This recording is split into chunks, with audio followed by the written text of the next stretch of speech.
Lalit TV mechanic का काम करता था। अनुष्का से शादी के 1 साल बाद उसके घर में जुड़वा बेटियां सिया और सलोनी पैदा हुईं। अपनी बेटियों को बड़ी होते देख अनुष्का बोली, सुनो जी, हम अपनी बेटियों को खूब पढ़ाएंगे लिखाएंगे। मैं नहीं चाहती कि हमारी बेटियां भी हमारी तरह कम पढ़ी लिखी रह जाएं। अरे क्यों नहीं, मैं अपनी बेटियों को खूब पढ़ाऊंगा, बस ये थोड़ी और बड़ी हो जाए, फिर इनके लिए कोई अच्छा सा प्राइवेट स्कूल देखकर इनका दाखिला करा दूंगा। उनकी बातें सुनती हुई ललित की माँ गोमती बोली, अरे तुम्हें इन्हें कौन सा कलेक्टर बनाना है? आखिर हैं तो लड़कियां ही, किसी सरकारी स्कूल में दाखिला दिला दो। माँ जी, अब पहले जैसा जमाना नहीं रहा, आजकल तो लड़कियां लड़कों से भी ज्यादा पढ़ रही हैं। मैं तो अपनी बेटियों को अच्छे स्कूल में ही पढ़ाऊंगी। एक दिन सिर पकड़ के रोगे, देख लेना। हाँ, देखा जाएगा। एक दिन वो समय आ ही गया जब दोनों बच्चियां स्कूल जाने लायक हो गईं। ललित और अनुष्का उनका दाखिला कराने के लिए स्कूल जाने लगे, तभी गोमती ने उन्हें टोका, अरे कहाँ चल दिए सुबह सुबह? माँ जी, मेरी बेटियां 3 साल की हो गई हैं, इसीलिए उनका दाखिला कराने जा रहे हैं। अच्छा, अरे सरकारी में ही जा रहे हो ना? नहीं माँ जी, आजकल सरकारी स्कूलों में पढ़ाई कहाँ होती है, हम अपनी बेटियों को प्राइवेट स्कूल में पढ़ाएंगे। ललित, तू क्यों बहू की बातों में आ रहा है? प्राइवेट स्कूल वाले पेन चलाते हैं और तू पेचकस। क्या इतनी छोटी सी कमाई में इन लड़कियों को प्राइवेट स्कूल में पढ़ा पाएगा? माँ, मैं बच्चों के लिए तो कमा रहा हूँ। ये कहकर वो लोग स्कूल में चले गए। स्कूल में जाकर उन्होंने रिसेप्शन पर जाकर एडमिशन के लिए पूछा।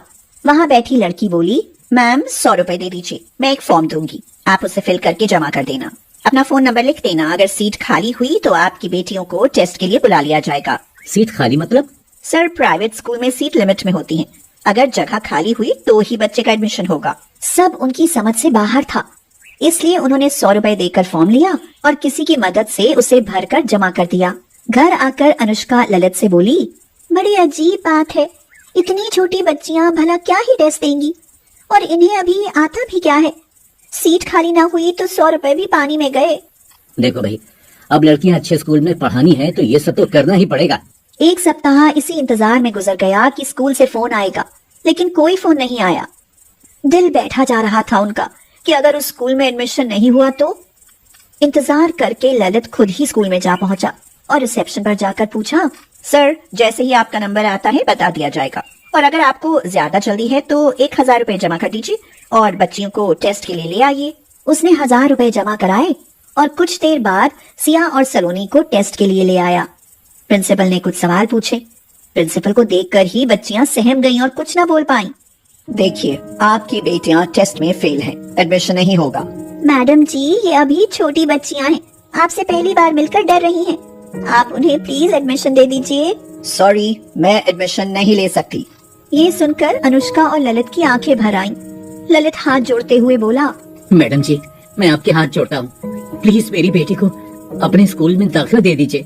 अरे चलो ठीक है, मैं एडमिशन ले रही हूँ, आप पैसे जमा करा दीजिए। एक बेटी के 50,000 और दूसरी बेटी के भी 50,000, यानी 1 लाख रुपए। बाकी बच्चों की यूनिफॉर्म, कॉपी, किताबें सभी स्कूल से ही मिलेंगी, जिनका चार्ज 16,000 रुपए। और हाँ, 4,000 रुपए स्कूल बस के, बाकी building charge, tuition charge extra 5,000, कुल मिलाकर हुए 1,25,000 रुपए। आप जाकर जमा करा दीजिए। 1,25,000 रुपए?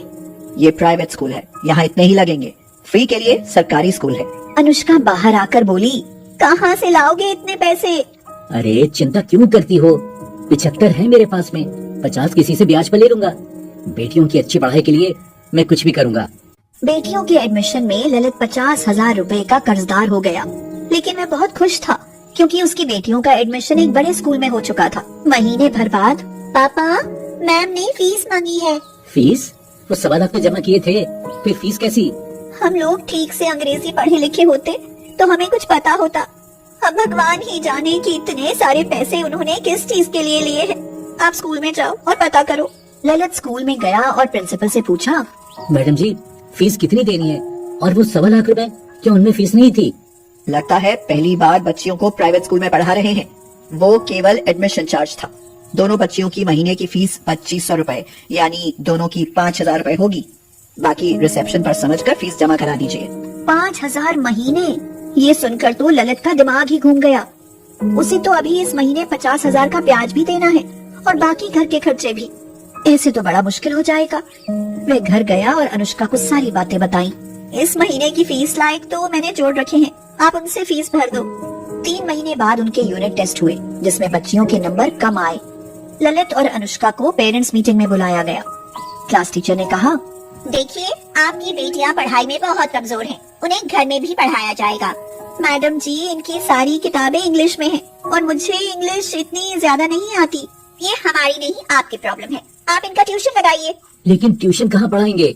मेरे पास भेज दो, 2,000 रुपए लूंगी। मुझे ये भी पता है कि एग्जाम में क्या कराना है। ललित ने बेटियों का ट्यूशन भी लगा दिया। महीने के 7,000 ट्यूशन और स्कूल की फीस, 6 महीने बाद 2,000 एग्जाम फीस, उसके बाद टूर के लिए 2,000 की फीस, 500 रुपए एक्टिविटीज फीस, 1,000 रुपए किसी प्रोग्राम में भाग लेने पर ड्रेस और एसेसरीज की फीस। इतने खर्चे से तो ललित परेशान रहने लगा। ऊपर से गोमती आग में घी डालती रहती थी। इतने परेशान क्यों हो जी? क्या करूं, आजकल टीवी रिपेयर का काम तो जैसे आना ही बंद हो गया है। लोग एलसीडी खरीदने लगे हैं, फिर टीवी कौन खरीदेगा? 2 लाख का कर्ज और ब्याज में ले रखा है। ऊपर से बच्चियों का इस साल फिर से अगली क्लास के लिए दाखिले की फीस देनी होगी। माँ जी सही कहती थी, हमें सिया और सलोनी को सरकारी स्कूल में डाल देना चाहिए था। मैंने वो भी देखा है, न बैठने के लिए बेंच है, न क्लास में पंखे, और न पीने का पानी।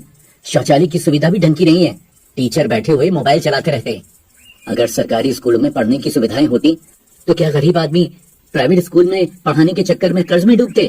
तो अब हम क्या करेंगे? देखो अनुष्का, घर या दुकान में से एक चीज बेचनी पड़ेगी। दुकान बेच दी तो कमाने का जरिया खत्म हो जाएगा और मकान बिक गया तो हम बेघर हो जाएंगे जी। बच्चियों का भविष्य तो बनाना ही पड़ेगा ना।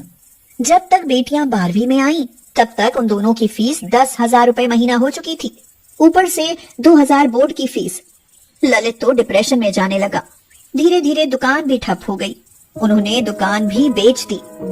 अनुष्का रोते हुए बोली, अब सब कुछ तो बेच दिया।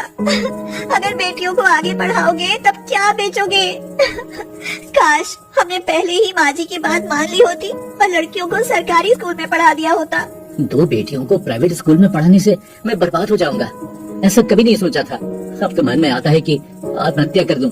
तभी सिया और सलोनी आ गई। सलोनी ने कहा, हम जानते हैं कि आप लोगों ने हमें पढ़ाने के लिए अपना सब कुछ दांव पर लगा दिया, लेकिन अब आप चिंता न करें।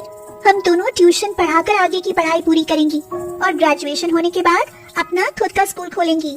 हाँ पापा, जिसमें प्राइवेट स्कूलों जैसी शिक्षा फ्री होगी। महंगी शिक्षा प्रणाली से माँ बाप का शोषण नहीं होगा और फिर कोई पिता आपकी तरह आत्महत्या करने पर मजबूर नहीं होगा। ये सुनकर ललित और अनुष्का की आंखों में आंसू आ गए और उन्होंने अपनी बेटियों को गले से लगाते हुए कहा, वाह वाह मेरी बच्चियों, मुझे तुम दोनों पर